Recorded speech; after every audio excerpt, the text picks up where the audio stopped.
Hey everyone, my name is Tony Burke. I'm an FAA senior rigger, AFF instructor, canopy coach, and SNTA.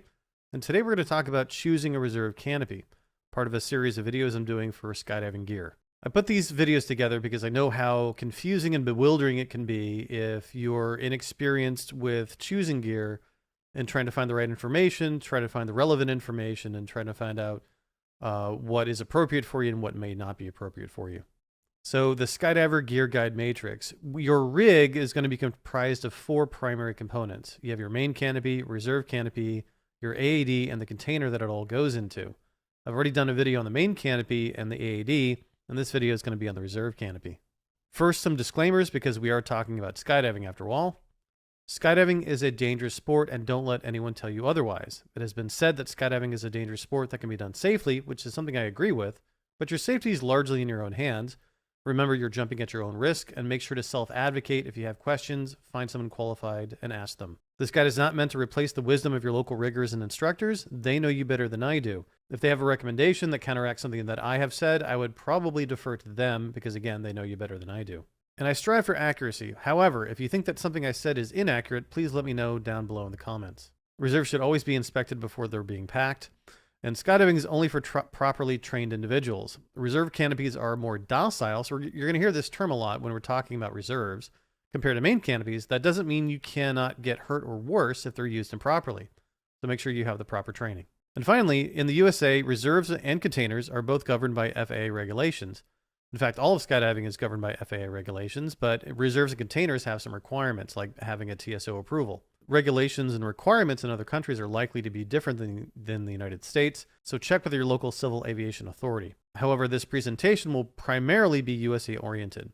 I'm not a lawyer, let alone an aviation lawyer, so this presentation is based on the best information that I have available.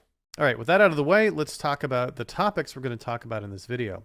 Number one, what makes a reserve a reserve? We'll talk about how they're designed differently, their design characteristics, and how they are designed to fly differently than main canopies. We'll talk about the criteria for choosing a reserve, like is it legal, is it airworthy, and we'll talk about sizing.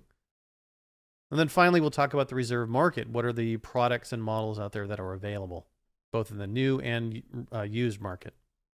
So what makes a reserve different than a main canopy? For one thing, it requires a TSO, and that's the design and construction are governed by the FAA TSO authorization process. The design of the wing is different. It's shaped differently than our main canopies. The material is different than what we use for our main canopies, and of course, it's packed very differently than our main canopies. So in the United States, reserves and containers must have an FAA TSO authorization to be used for sport and tandem jumping. Most reserves will have an FAA TSO, but not all of them do on the market. For example, there's the Mars Woody Pro Reserve from the Czech Republic and the Standard Reserve from Skylark of Ukraine. These are both reserves that are manufactured outside of the United States. Now, there are some reserves that have been manufactured outside of the United States that do have TSOs, but these two particular reserves do not. This doesn't mean that they're not safe. It just means that they're not legal to jump in the United States if you're a U.S. citizen jumping in the U.S. or if you're a foreign resident living in the U.S.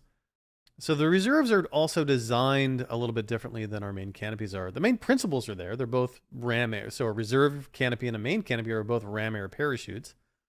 But the reserves are designed a little bit differently. For one thing, they're all 7-cell, at least the skydiving sport reserves.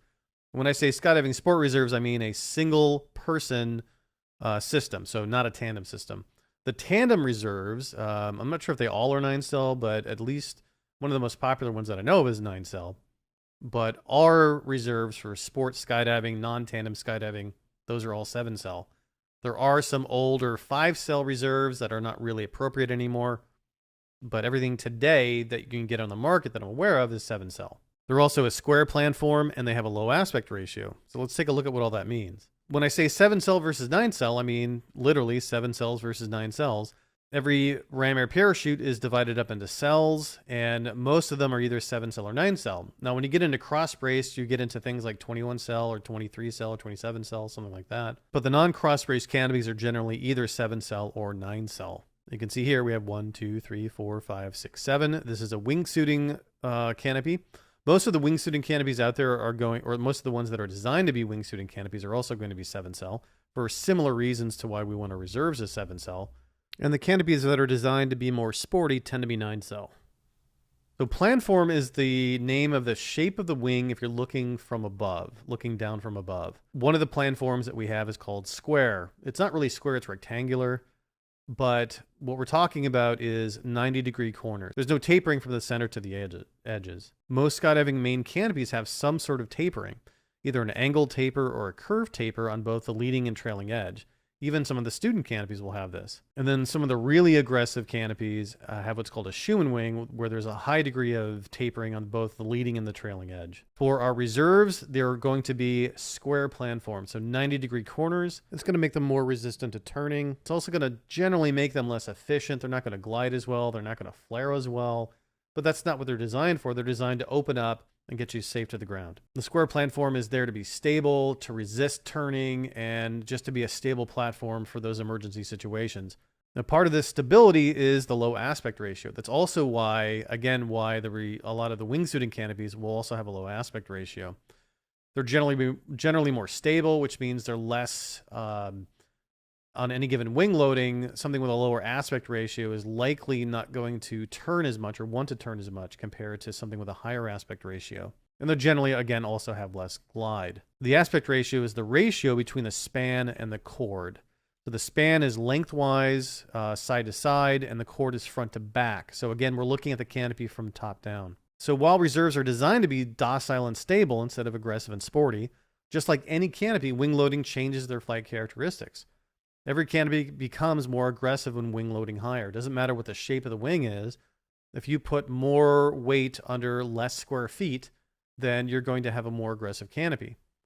So reserves are designed to be less likely to go into line twists, less likely to go into diving line twists, but higher wing loadings can increase this risk. Now, we will talk about sizing and wing loading a little bit later and what the issues are and what to keep in mind with that as well.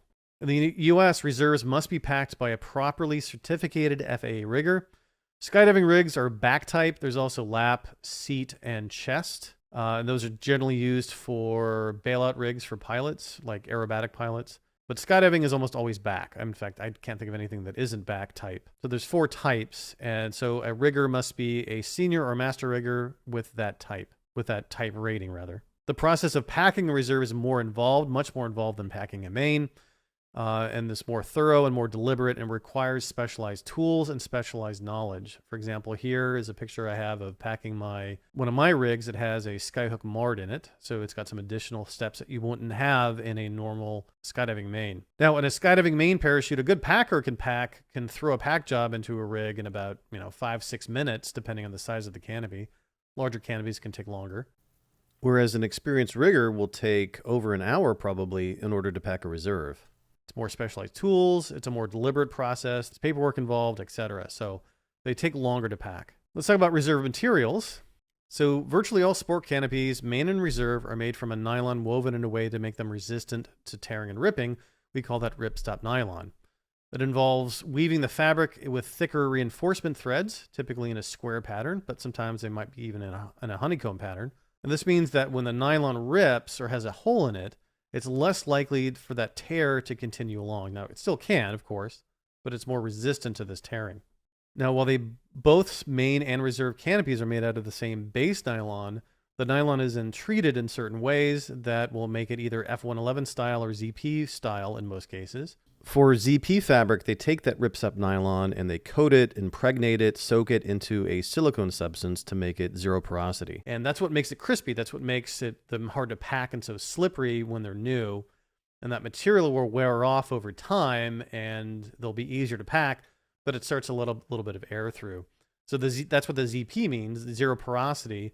That coating, that silicone coating, is going to make it so that air doesn't go through that fabric.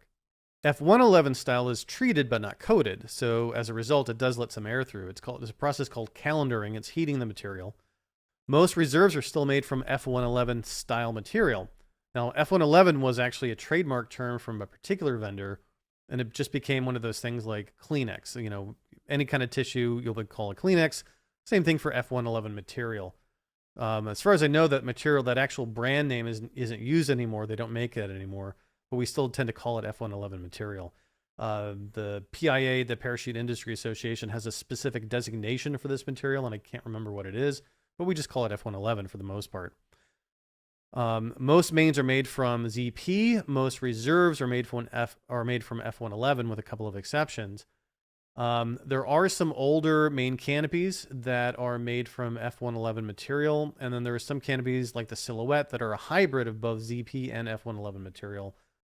Now, F111 canopies, one of the reasons why we switched over from F111 main canopies to ZP main canopies is the ZP canopies tend to last longer.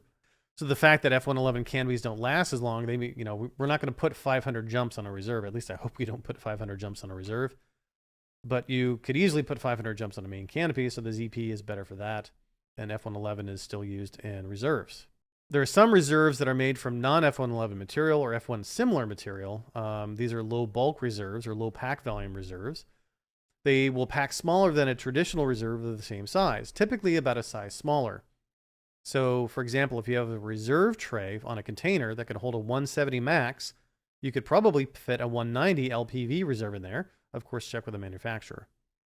So there's a couple of these low pack volume reserves on the market. There's the Optimum by Performance Designs, the Smart LPV by Aerodyne, and the Nano by Icarus World. So it's not exactly F111 material, it's lower bulk, but it's similar enough, and it gets the same job done.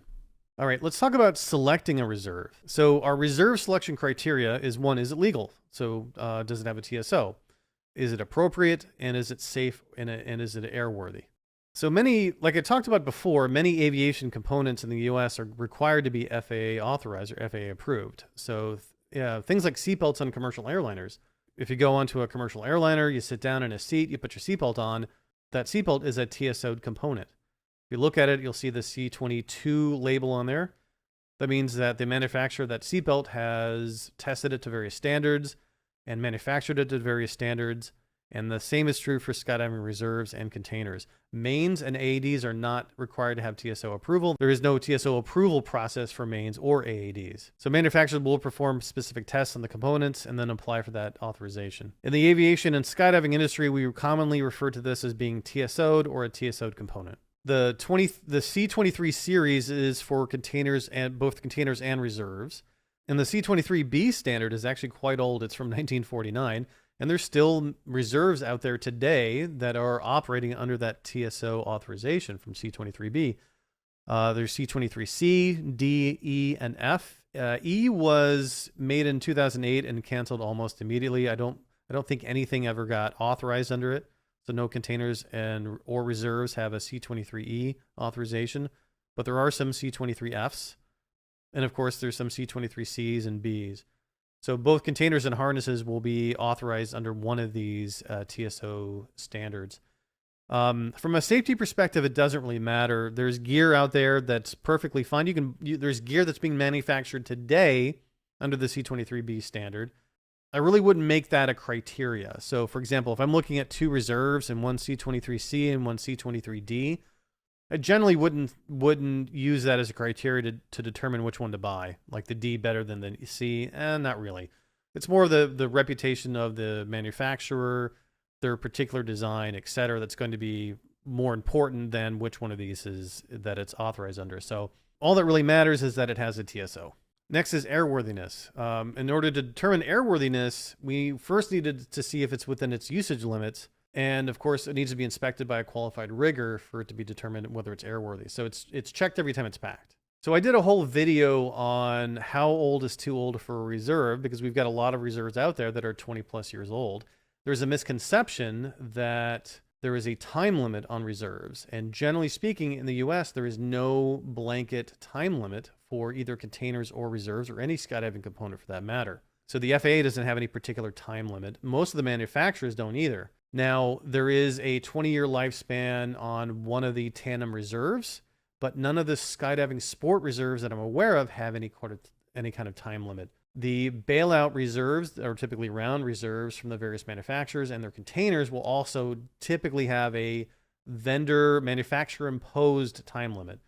So in the United States, the US law doesn't specify a time limit other than if the manufacturer says there's a limit, then you follow that limit. And also to keep in mind, calendar years don't really affect the material. Doesn't affect the nylon. Nylon ages very, very well. So 20, 30 years, as long as the material, as long as the reserve has been stored properly, it's going to be just fine. In fact, it's very difficult to tell the difference between nylon, like a reserve that's 5 years old versus 25 years old, if it's been stored correctly. So what does affect the lifespan? Well, packing and then deployments usage will affect their lifespan.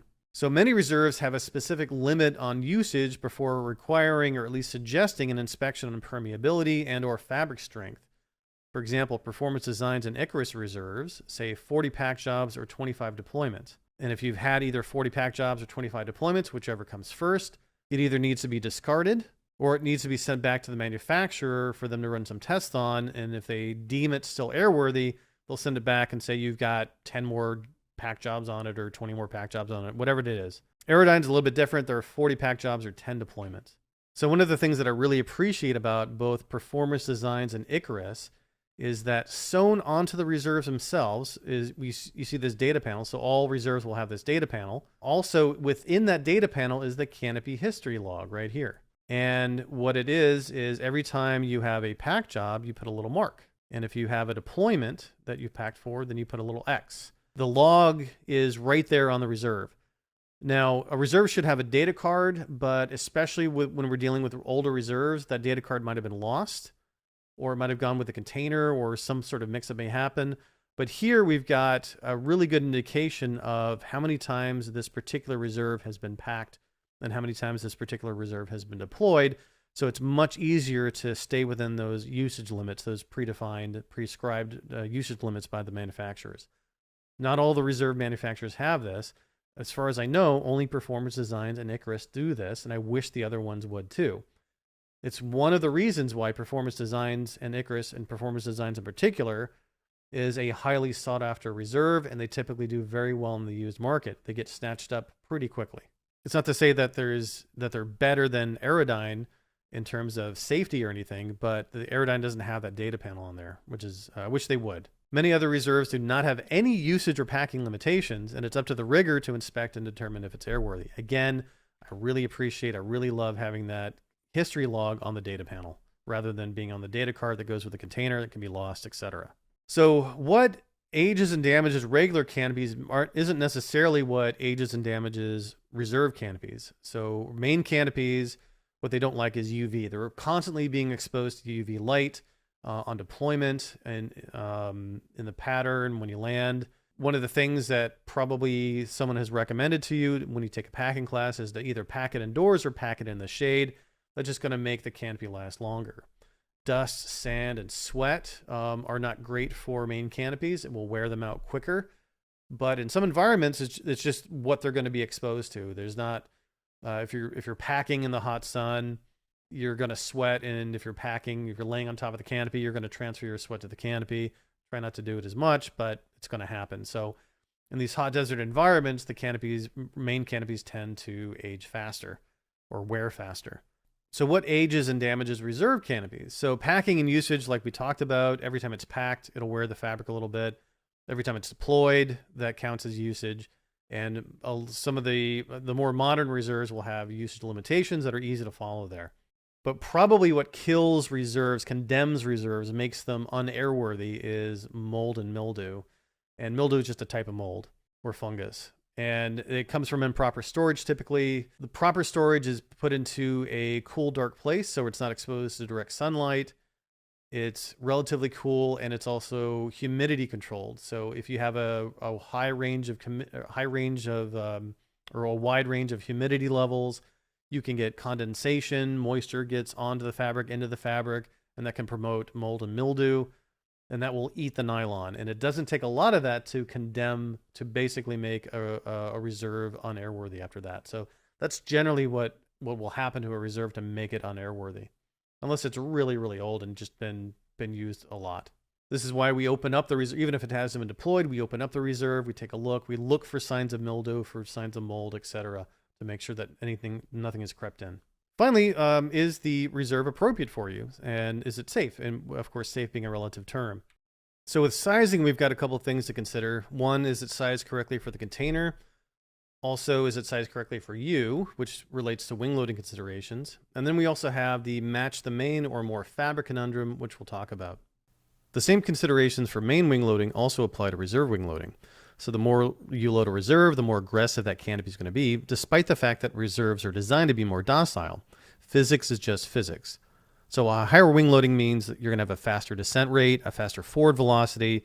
It's going to be more responsive to inputs, toggles, risers, and harness, which means we have more chance of line twists becoming diving line twists, which means we have less margin for error on our flare, etc. And there's some concerns with higher wing loadings on reserves specifically. Now, people jump highly loaded main canopies all the time. In fact, there's there's entire disciplines of skydiving like swooping that dedicated to flying these really highly loaded canopies. But for a reserve, we may have some different situations. So we may have what we would call like a distressed landing. Distressed landing could be you're unconscious. Maybe you had an AAD fire. Maybe you have limited mobility, maybe your arm's out of socket or you broke an arm or something like that where you can only flare with one hand. That faster descent rate and faster forward drive is going to be a concern in those situations. So that's one of the reasons why we generally are concerned about highly loading a reserve. So what do we mean by highly loaded reserve versus non-highly loaded? Well, there's no magic wing loading that's going to be, if you do below this, you're going to be safe, and above this, you're going to be in great danger. So it's always, there's always situation dependent. You could have a nice gentle landing in a field, or you could land on the side of a building if it's a distressed landing, etc. So there's all sorts of different factors involved. But beyond about 1.3 wing loading, the descent rate exceeds the speed specified by C23 DNF for a canopy in the deployed configuration. So what I'm talking about with the deployed configuration means, so what I mean about a deployed configuration means your brakes are stowed and you're landing in that configuration. So most canopies, including every reserve that I'm aware of, and most of the sport main canopies, I think every sport main canopy that I'm aware of, opens up in a braked configuration, some sort of braked configuration, like half brakes or something like that. So that's why we set our brakes. I think there's one tandem main that I'm aware of that actually opens in full flight, but most canopies don't open in full flight. They open with their brakes set, a little bit of flare in there. That's going to reduce your descent rate if you open in that configuration and you land in that configuration. And so that's what the FAA has determined to be how they test the canopies. So the descent rate specified by C23D and F is 24 feet per second and an overall velocity of 36 feet per second. So 24 feet per second is about 60 miles per hour or 26 kilometers per hour. 36 feet per second is about 25 miles per hour, about 40 kilometers per hour. Some reserves actually don't permit higher than around 1.3 wing loading. For example, the Icarus Reserve and the Icarus Nano in the manual specifies it is not allowed to fly the wing loading, or not allowed to fly in the wing loading range above 1.325 square feet, 1.325 pounds per square foot. And that's because above that, you go above that 24 feet per second or 36 feet per second overall velocity. Let's take a minute to talk about these TSO's testing standards. So when C23B and C were out, that was an era when we mostly flew round parachutes. So the original C23B, there were only round parachutes for both bailout emergency parachutes and for skydiving. Skydivers, I didn't jump back then, but skydivers jumped round parachutes. That's all they jumped back then. So this is like the 50s, 60s, etc. And then when C23 DNF was created, starting in about 1994, they increased the descent rate allowance to 24 feet per second. So if you've got a round emergency bailout parachute, it's supposed to descend slower than 16 miles per hour or 26 kilometers per hour with C23 DNF. With ram air parachutes, we have a descent rate and we also have a total velocity because we also have a forward drive. So in the C23 DNF standards, they also included total velocity. C23B and C did not have that overall velocity, but C23 DNF, and again, starting in 1994, by that time, ram air parachutes were common in skydiving, so they decided to add that in there. So that's 36 feet per second, which is about 25 miles per hour, about 40 kilometers per hour. That roughly translates to about 1.3 wing loading. Many factors involved in that, of course, but that's about 1.3 wing loading. So there's two schools of thought with regard to your main and reserve sizing. One of them is to have as much fabric over your head, to have the largest reserve that you can fit in your container. And then two is have your main and reserve close in size, because there's some concerns about 2-out canopies. They've been shown to behave better when they're similar in size. So with a fabric over your head, if you have an unconscious landing or a distressed landing, the larger your canopy, the lower your descent rate will be, the lower your forward drive will be, and it's generally going to be better in just about every situation if you have a lower wing loading. And also, like I said, higher wing-loaded canopies are more likely to go into spinning line twists. Even reserves, which are designed to resist this, if you start to load them up pretty heavily, I've seen one video where it was a 2.0 loaded reserve and it went into diving line twists. The other school of thought is to have your same size main and reserve. So in the 1990s, Performance Designs released a dual square report, which outlines their findings with behaviors of 2-out scenarios. I'm going to put a link to this report down in the notes below. And what they found was generally it was better to have your main and reserve about the same size. The smallest canopy used, however, was 147 square feet, and most tests were done with 200 plus square foot canopies with older designs. So the recommendation has been historically to keep your main and reserve roughly the same size. They don't have to be exactly, but I think generally speaking, it's acceptable. The accepted similarity is about one size. So if you have a 190 reserve and 170 main, that's about okay. But to keep them in about the same ballpark. The thinking there has changed a little bit because a highly loaded, aggressively platformed canopy, like something like a Valkyrie or a JFX or something like that, or Leia, it's going to behave a little bit differently than a reserve would at that. So a reserve at the same wing loading, they're both going to be aggressive canopies at a high wing loading, but they're going to behave differently enough that it might not even be worth trying to keep them the same size when you're getting into that size range. So, and we really haven't tested these really modern wings, like the Schumann wing platform, like the Leias and the Valkyries. We haven't done a dual square report on that type of canopy with a reserve. So I think generally speaking, it's a good idea, but when you start to get into the really highly loaded canopies, maybe keeping the size main and reserve the same it doesn't have much benefit. We don't know. That's just a supposition on my part and many other people's parts at this point. So when you're starting out at about 1.0 wing loading or less, let's say your main parachute's 190 square feet, your reserve parachute's probably going to be about 190 square feet. So we can satisfy both tenets. We keep the size of our main and reserve about the same, and we're also keeping more fabric over our head. And maybe if we downsize our main parachute down to 170 and we keep the reserve at 190, which is pretty typical, they're still similar enough in size that we can still satisfy both tenets, both keeping more fabric over your head and keeping your main and reserve at about the same size. And so when we downsize, that's when we have that conflict. So the choice is either keep more fabric over your head or keep the size of your main and reserve about the same. So for example, let's say your main is 109 square foot. That's currently my smallest canopy is 109 square foot. And I'm about 1.8 wing loaded on that, depending on what I had for breakfast that morning. And I'm not comfortable personally having a 109 square foot reserve. Now, I can go out and buy one. They actually make 109 square foot reserves. There's actually a couple vendors that do. 1.8 wing loading is pretty extreme for a reserve. So if I did a 143 reserve, that would put me at about 1.3 wing loading. And that's the choice I've made. I've actually, for my smallest rig, my smallest canopy, is 109 square foot. My reserve is 143 square foot. Now that's a pretty big difference between the main and reserve. So that doesn't satisfy the tenet of keeping the size of the main and reserve about the same. This is a choice that I've made, that I'd rather have more fabric over my head in case I have a distressed landing. So unconscious, arm out of socket, broken arm, something like that. Because I feel, at least for me, the type of skydiving that I do, that I'm more likely to have a distressed landing than I am to have a 2-out. Now, I hope I never have either of those, but this is a choice you'll have to make. And I think probably if you get to really high wing loadings on your main, it doesn't make any sense to keep the same wing loading on your reserve. I think it's just the reserves just become too small and there's just too many problems with that. So that's at least my opinion. It's up to you to make that choice. By the time you get to that point where you've got a really small main, really highly loaded main, hopefully you'll have the experience and so forth in order to try to make that decision for yourself as well. Okay, so now let's talk about sizing for your container. Containers will have a limited range of reserve sizes, typically only 2 sizes. So for example, a reserve pack tray may fit a 170 to 190 reserve. And there's no wiggle room here like there can be for some mains. Sometimes you can fudge those numbers a little bit for the mains, but not for the reserves.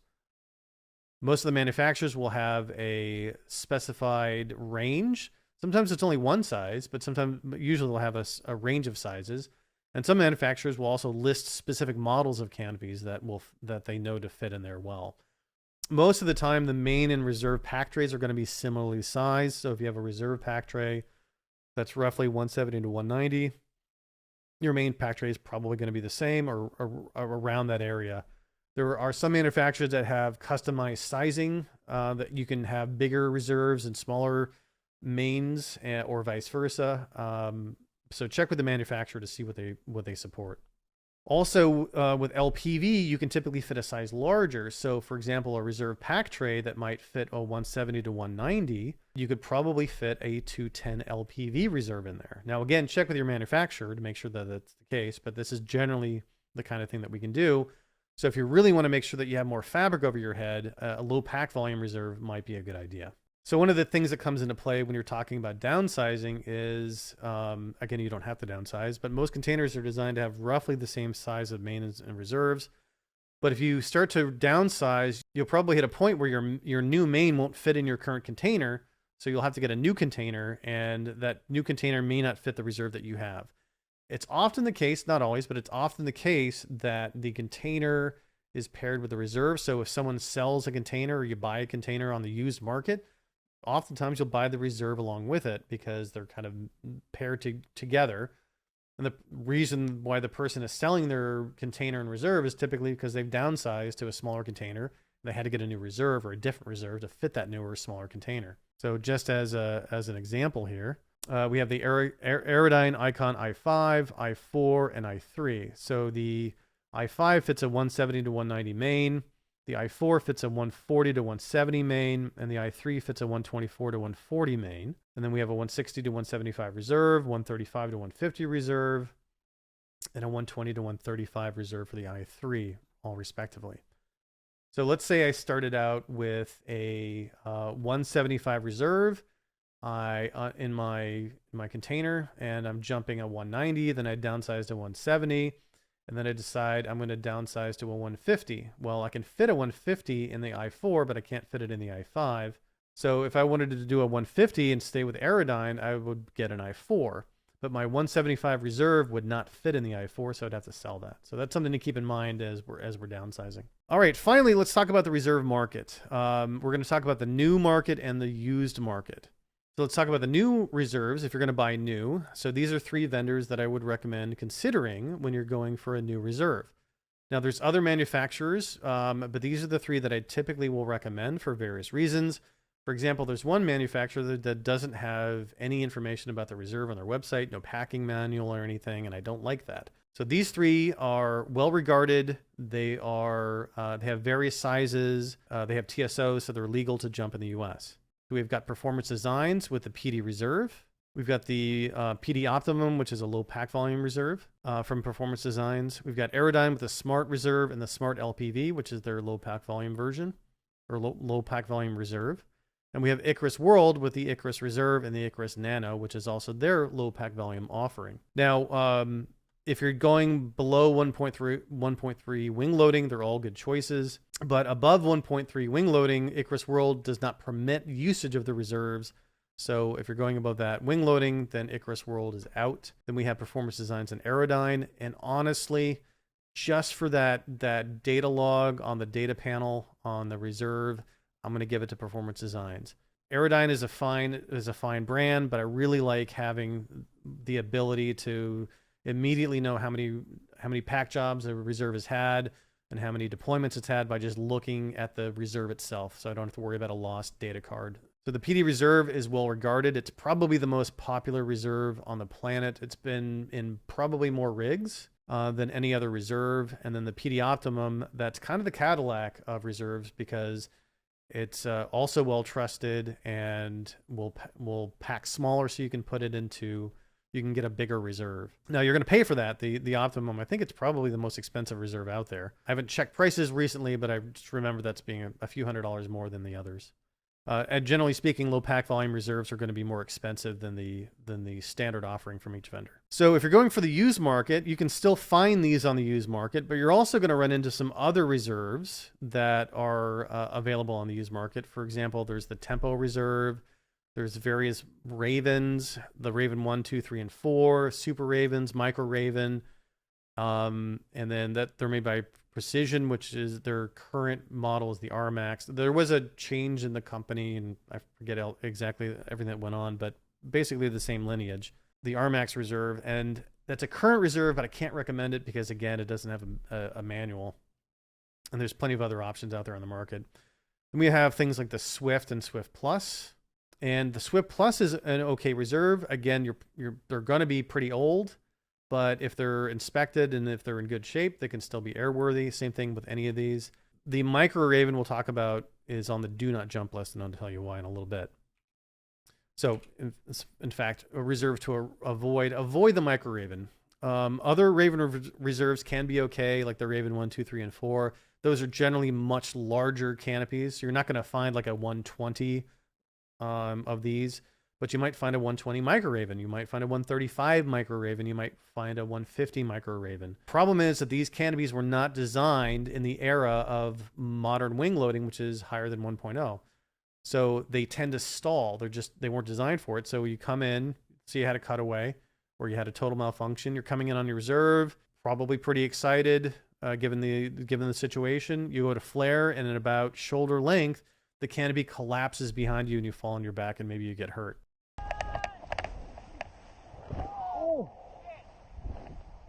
You all good? Fuck me.